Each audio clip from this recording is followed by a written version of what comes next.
Assalamu alaikum jama'a, barkanmu da haka, barkanmu kuma da wannan lokaci. Abdul Sa'ad inda yake muku magana shine Abdul Sa'ad. Ci gaba da bayanan mu akan abubuwan da suka danganci wato cryptocurrency a wannan YouTube channel namu. Insha Allah wannan bidiyo zai zama na farko wanda za mu rinka bayanan sati akan abubuwan da mutane za su rinka siya zuwa wani satin, wanda kuma insha Allah kowane sati zan rinka updating ɗinku akan wato me ya faru a satin da ya wuce, sannan kuma ya tafiyar market ɗin ta kasance. Dukkan wani abu da zan baku a nan wajajen da zan nuna muku siya, zan yi muku analysis a halin yanzu, sannan kuma da kuma dalilan da yasa zan ce a siye su.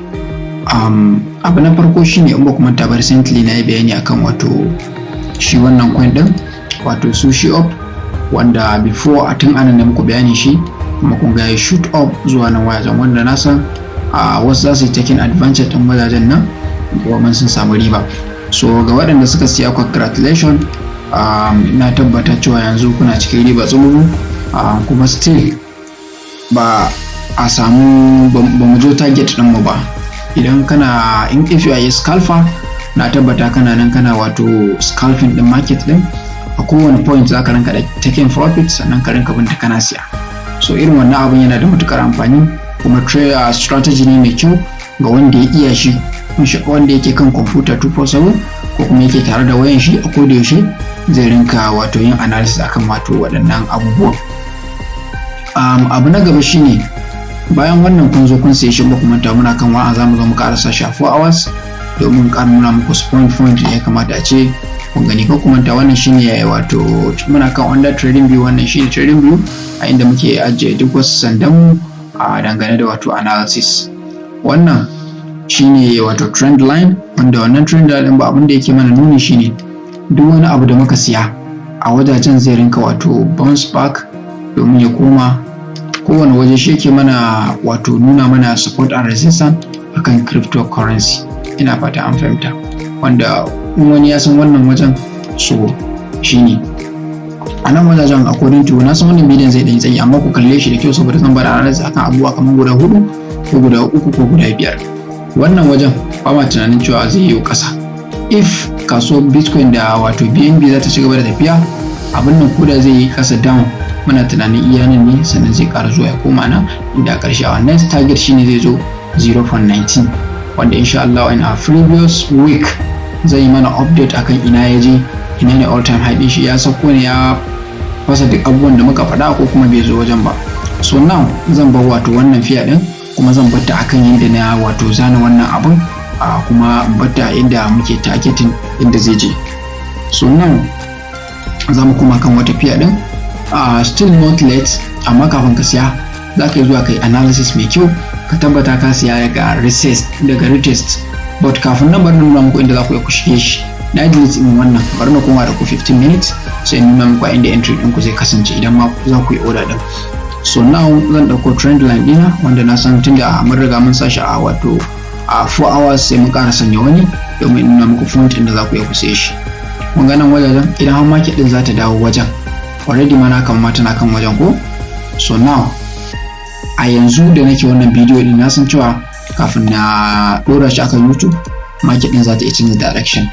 So a nan yana good point inda mutum zai iya buy idan ka san kasuwar da za ka iya kai buy ɗinta.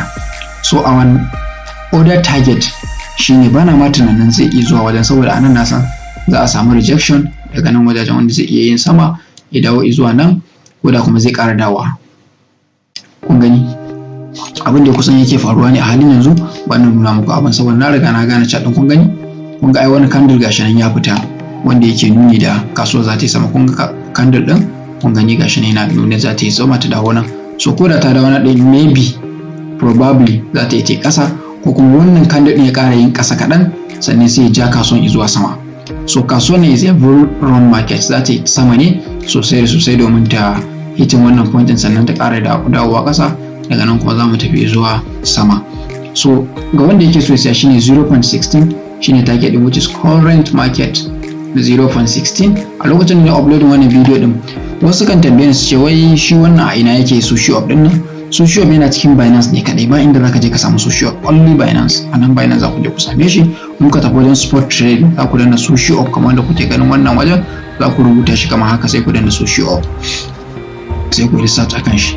Sannan sai abu na biyu, kada ku remember kun gani wani shoot da yayi yanzu nan yana muku bidiyon. So in ka san market haka zaka rinka trading, ko da yaushe zaka rinka samun kuɗaɗe. Shi isa na buɗe wato investment group waɗanda ba su da lokacin trading, ana koya musu kafin su samu strategy su fara trading za su yi joining wannan group din. So wannan akan Socio ne. Bari mu tafi kan wato ADA. ADA na ga ya tafi sosai da sosai a ADA USDT. ADA USDT bari na faɗa mana target ɗin. Bari mu koma kan 4 hours sai mu ga duk da yana tafiya, ba wai tafiya kaɗan yake ba, kuma gaba ɗaya wannan market ɗin duk abin da take nuna ma a wajajen nan is a bull run market. Kun gani yanayin haka ɗin nan da take yi market ɗin nan. Market ɗin take da kasuwa ce wacce za ta ci gaba da wato bull run. I think dangane da analysis na wato cryptocurrency weekly, I'm the first person da zan fara yi a wato YouTube channel nawa. Wanda da ke fara analysis na weekly wanda na fara yin shi a halin yanzu. So insha Allah zan rinka nuna muku strategy ko kuma ce tutorial waɗanda za ku rinka bi kuna samun wato alheri a wato bangaren wato wannan kasuwanci na crypto. So now wannan su yi wato ADA din nan, target din mu shine duk da dai ba wani wannan bane, amma bari na kai mai da shi daily domin in nuna muku wasu abubuwa.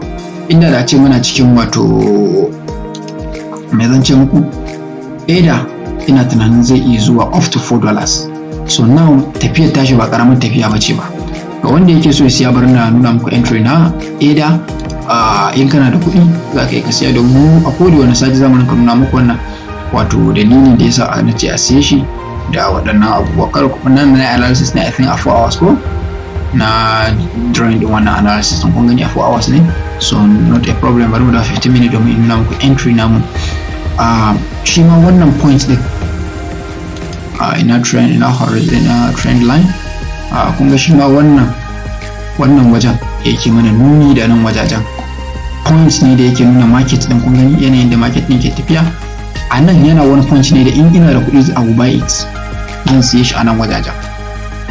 Zan siye shi a nan wajajen, ina da kuɗi a halin yanzu zan siye shi. Target din shine if you are a scalper, if you can scalp the market zai iya komawa zuwa nan, sannan ya jira, sannan muna jiran wato breakout daga wajen nan. Kun gani wannan wajen kawai na zo na sa shi ne, amma ku duba ga line nan ya zo ya bada anan, ya bada anan, sannan kuma nan ba ya tsano da point. Anan na san za a sha kukuwan breakout wanda a ƙarshe idan yayi breaking shi ma zai tafiya zuwa sama. Target din mu akan wato wannan ADA din nan, bari mu nuna muku shi target din mu. Muna targeting at least wato babu abin da baya faruwa a wato duniyar cryptocurrency. So amma our target should be around 3.5, which is around yanzu yana 2.9. So idan ka siya koda guda ɗaya ne kana da riba $1, wanda na san wasu za su sa thousands of dollars domin su yi trading din wannan ADA din nan. Sannan na yi bayani sosai a group ɗina dangane wato wannan coin din SFP, inda ne muku bayani sosai. Shi ma dai na ga yanayin forming din market din kasuwa ce wacce take nuni da cewa za ta iya ita ma ta tafiya wanda yake ba kaɗan ba. So anan shi ma ana according to me, sannan kuma according to analysis din da zan yi a halin yanzu shine yanzu shi bata ɓaci ba. Bata ɓaci ba, wanda yake da kuɗi zai iya sanya hannun jari. Still dai babu wani entry da yake nuni da a shiga market din a halin yanzu, saboda ina tunanin ba wanda suke kan kasuwan shi sosai da sosai. So now SAP din idan ka saye shi sai long term investing, wanda our target should be around $4. Ganin wajajen wato all time din shi muke targeting shine $4.5. Zan sa horizontal line dina a wajen nan, which is all time high. Wato na all time high din shi shine horizontal line din nan, kun gan shi, sorry, wato wajen nan kun gana 4.5. kuma sannan kusa da target din mu shine nan wajajen. Kun ga anan ake kaso ko kafin ta zo na ina ga zai dan dade, saboda zan nuna muku wani abu yanzu.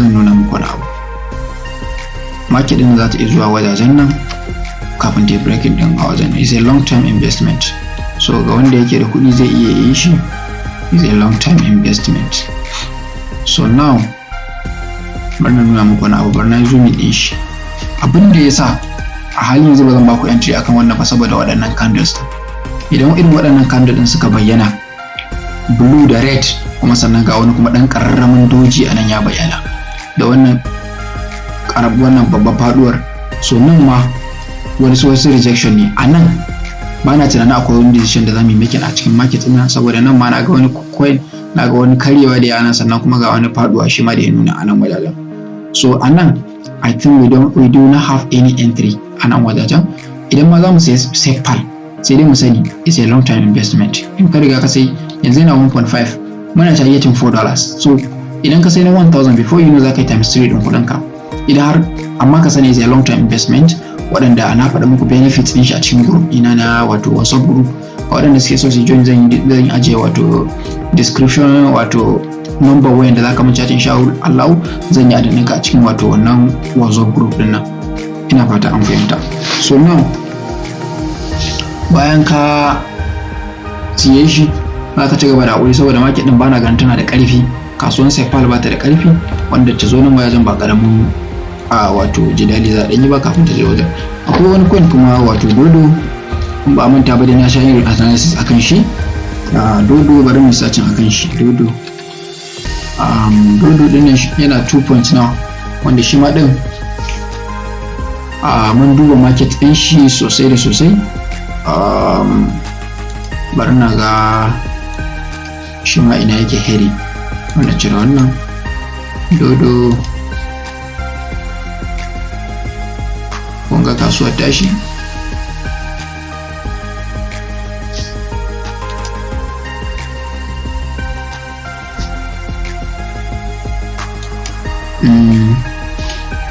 akwai alheri a kasuwar dodo.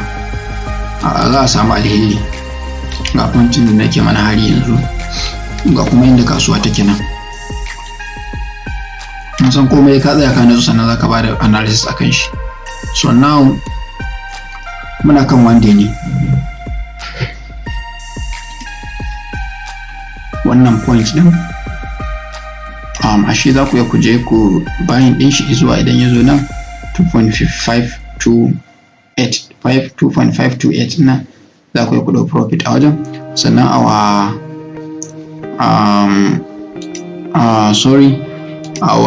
menene zan ce muku long term trade akan shine $5.42 nan shine wato wannan wajen. Dan ka so idan ya zo wajen sai ka ɗauki profit ɗin. Idan za ka yi long term ne za ka iya ka sai wannan wajen zuwa nan sai ka ɗauki profit ɗinka shi ma a wato wannan wajen nan. So now mun ba da fiyas guda ɗauke kenan. So shi up Sepal, dodo, bari kuma mu nemo wani. I think abinda za mu nemo akwai wani wato AAV ne yake da suna, kowane ne na san ok wannan kun gan shi ma wannan coin din yana da matukar amfani. Ina following din shi for a very good long time. Shi ma ga dukkan alamu dai mun ga cewa ga inda ya zo, ga inda yake yana ta rejection a wajen inda ya zo nan, wanda our next target shine zai yi shooting off zuwa all time high din shi, wato wannan wajen shine $640. So waɗanda they cannot afford it, ba su da kuɗin da za su iya siyan wannan, za su siyan koda kaɗan ne su jira zuwa wannan wajen domin su ɗauki wato profits ɗin sa a wannan wajen nan. Sannan coin na gaba shine BTT, wanda kowa ya san BTT ɗin nan. Shi ma na yi following ɗin sosai da sosai, na ga yanayin da yake tafiya, wanda ga duk wanda yake da hannun jari a halin yanzu zai iya siye shi. Idan ka siye shi, target ɗinmu shine shi ma ya sama ya zuwa wato nan, ya zo nan wajajen wato wannan point ɗin. Idan ya zo wajen nan shine 0.01, kun gan shi ai shine 0.01, wanda a wannan wajen I'm very sure zai zo, ko ya dai kai holding ɗin shi insha Allah zai zo. Idan ka siya ko yaya ne ka bar shi is a long time, insha Allah shi ma za mu bada update akan shi wato next week domin mu nuna muku ina ya je, kuma sannan wato na nawa aka siya, kuma ga wanda ya sai na kaza nawa zai bashi riba. So insha Allah wannan shine weekly analysis mu na wato wannan satin. Insha Allah za mu ci gaba da kawo muku a koda yaushe a wannan YouTube channel tamu. Idan kuna so ku rinka samu duk waɗannan abubuwa za ku yi subscribe na wato wannan YouTube channel din kamar yadda kuke gani a haka, sannan ku danna alamar wato bell icon din saboda dukkan wasu information za ku rinka samu da su. Lallai subscription ɗinka yana da matukar amfani. Idan ka kalli wannan bidiyon yana da kyau kai subscribing, so mun zan nuna a cikin shi ne za ka rinka sanin wasu abubuwa da suka danganci cryptocurrency. Wannan nake cewa sai an jima, until then, happy trading and goodbye.